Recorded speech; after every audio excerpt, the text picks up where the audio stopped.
أحل لكم ليلة الصيام الرفث إلى نسائكم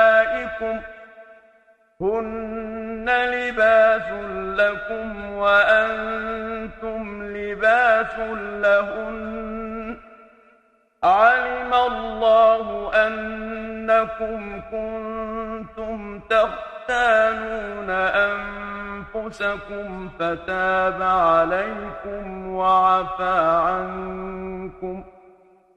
فالآن باشروهن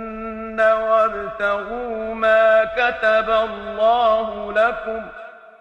وكلوا واشربوا حتى يتبين لكم الخيط الأبيض من الخيط الأسود من الفجر ثم أتموا الصيام إلى الليل ولا تباشروهن وأنتم عاكفون في المساجد تلك حدود الله فلا تقربوها كذلك يبين الله آياته للناس لعلهم يتقون ولا تأكلوا أموالكم بينكم بالباطل وتدلوا بها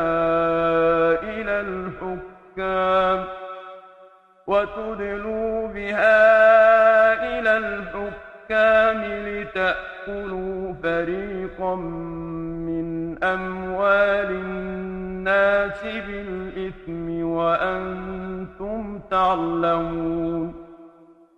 يسألونك عن الأهلة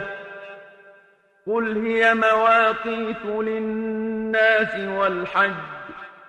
وليس البر بأن تأتوا البيوت من ظهورها ولكن البر من اتقى